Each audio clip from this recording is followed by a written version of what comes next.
Hello. Hello. Yeah, today this is the first edition of our cricket chat. First of all, is to apologize to our viewers for having not been able to appear on your screens for quite a long time. I'm hoping that we are going to come back fully with this first edition of this year. And today we're going to have an interview with Coach Nick Olwoch. Coach Nick Olwoch is one of the coaches that has really worked hard in tapping talents in our slums in Nairobi, just to make sure that cricket is played away from cricket grounds that we know, away from Tengaras and Park Road. So, and he's a coach who works with the hub in Umoja. And today he's just going to tell us his experience in whatever he's been doing. So, Nick, welcome to Cricket Chat. Probably you could tell us your background, a bit of a background. Thank you so much, Coach Dan. As the Coach Dan has said, my name is Coach Nick, and I'm also one of the products of coaching development in one of the schools. I played a bit of cricket, not that much and competitive, but I played at under 17 level for our country, Kenya, under several coaches. That was Coach Alolo, and Coach Joseph, and Coach Andrew Mboya.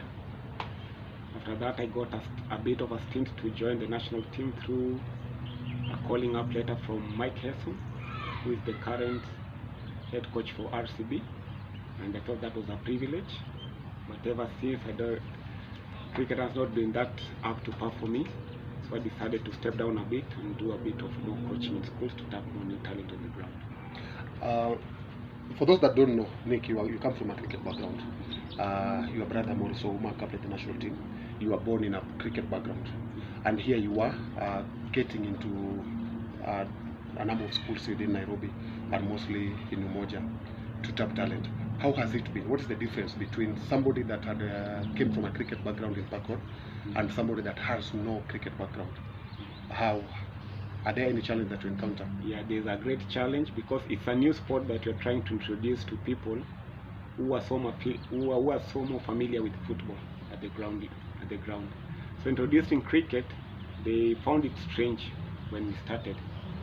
But soon, when we got the ground running and playing a couple of mini cricket tournaments in those regions, we got the interest from a couple of school teachers whom I think they are the actually strong basis. If we are able to get to them, then spreading the game within that community will be much more easier.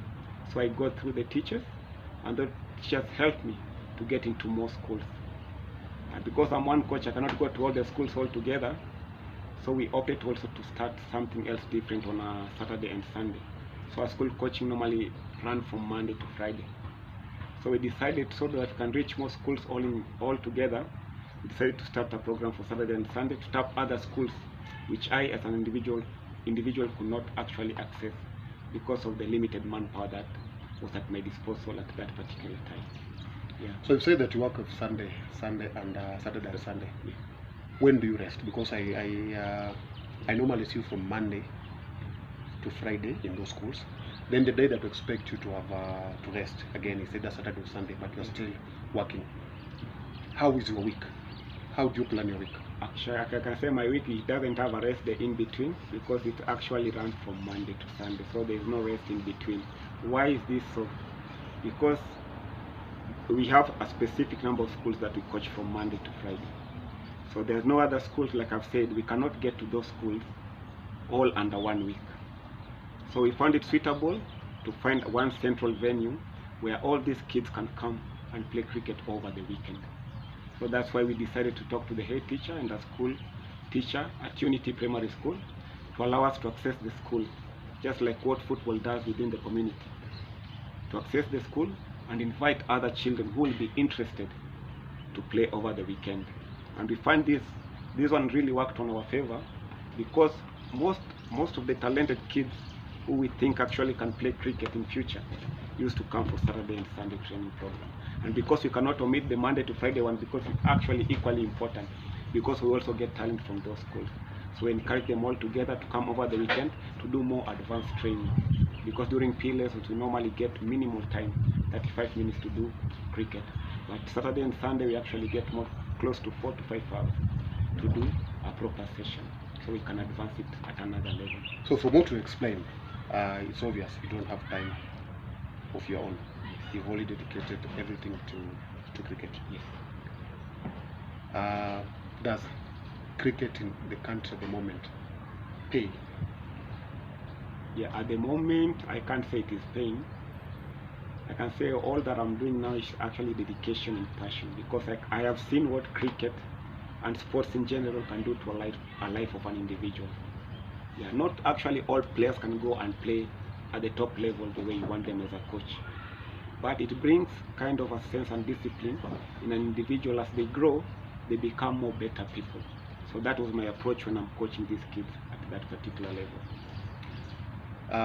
You took up cricket coaching very early. I remember it's almost about 8 years now you've been coaching.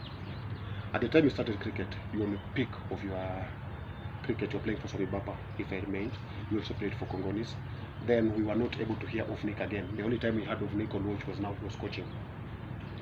And this happened also to other coaches. We won't name names, because if I name names it's going to be an issue again.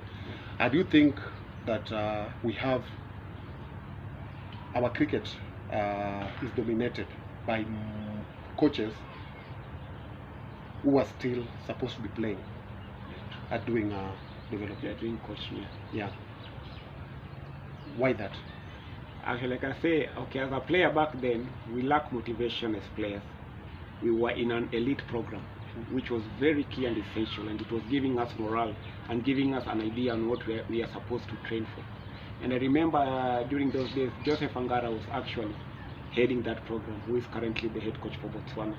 It was actually a motivation for us, because when we used to train, at least we were being given a token. Yeah, we were being given a token.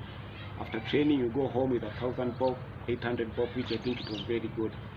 But soon they started reducing that amount actually to 800, to 300, to 200, and almost to nothing. So that the group that is actually coaching with me right now, those are the current group of elite players who are coaching them. So they got demoralized.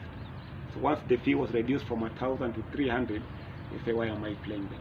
Let me now just hang my boots and play at club level. So that's why we lost many of the players then who actually came back to coaching, and others went to establish their own business. With your answer, I think I should ask you a different question. I should ask you another question. As a coach, why are you coaching those kids? Are you coaching them to play cricket or to become coaches? Okay, my motivation for them, first priority is for them to become good cricket players, because we are lacking. If they become good players, for how long do you expect them to be in the game, to be playing? For how long? Okay, my idea is for them to play in the game as long as they wish, actually, Coach Dan.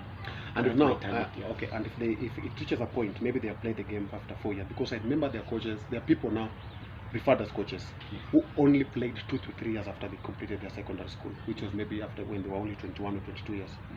If you see you have one of your players that have been coaching all along for a number of years, only playing cricket 1 year after secondary school, and then he decides that because cricket, I feel cricket is not paying, is not doing anything important for me, I go and start coaching. As a coach, will you be happy? Actually, I'll not be happy, because I'll not have acquired my target, but in the other hand also I'll get the satisfaction that actually this boy is not lost to other things. He's actually still in the game of cricket, and he's actually trying to give back what he actually received from another coach somewhere. But it will be my wish for that player to continue playing and get the best out of him going forward. Okay, on the same line, we've got some coaches, somebody like Sarah Bakita, somebody like Margaret Banja, who are also coaches, but they are still playing. Why was it so difficult for your colleagues, men, to continue playing and also coaching, to look balanced? Why was it so difficult for them to balance? Okay, what I can say, most of them actually they have not quit playing. What they have done, they're not competing to the top level they used to compete. But actually, if you reflect back to them, they're still playing active club cricket at club level. Yeah, because now that they have jobs, they don't want to take risks from their jobs to go and represent the country at that level. It's like they're balancing. They're looking where the security is more. So they're finding more comfort in their jobs than leaving their jobs to go and represent our country. Even another reason also I can put is that there's a bit of favoritism in selecting players at that particular level. So you find that most of them are actually performing for their club level. They're waiting to be called. But actually, if you look, and the call is not coming. So if you look at the current crop of players that we have, they have the same number of players we've been having for the last 6 years. So these coaches are asking themselves, if I'm performing at this level, I'm not being called. Why then am I investing so much? So I'd rather start my job than go and represent my country. I think that's where the actually misunderstanding comes from. Maybe last question. We've got our men's team heading into a tournament in I think they're already in Uganda for an ICC tournament. What is your take? Do you think that we've got the players that are going to do the work? Do Kenya have a chance of getting through to the next level? Considering the position where we are at the moment, there's still a lot of work that we need to do, and also looking at the challenges up and down that the country has had for the last 2 or 3 years. What do you think of Kenyan team at the moment and their chances? If I actually truthfully respond to that, I can say our chances are slim because we have not been playing active cricket at a national level as far as a national team is concerned. Yeah, we've been lacking. We've only been dominating in our domestic league. We have not gotten any fixtures from outside or play any internal fixtures amongst ourselves prior to this tournament. So we've been banking so much on luck, but Kenya is actually luck because luck is always on our side most of the time. Yeah, so this time around, I think the other countries have actually prepared for this event. Like even the current, if you can see what's happening at Rwanda as we speak now. With the girls team? Yeah, with the girls team. Yes, we are winning, but there's a way a team can win and you'll be convinced this is a winning team. Yeah, because we lack so much practice. What I can say about the team, our chances are slim, yes, but you can just wish them all the best. Thank you very much, Nick, and looking forward to see you encouraging and motivating new players, bringing new talents into cricket. Thank you very much. Thank you so much. That was Coach Nick on watch, one of the coaches doing a good job and bringing talents and tapping talents in Kenyan cricket, and we hope that his work will bear more fruits so that our cricket will improve from the level they are in at the moment.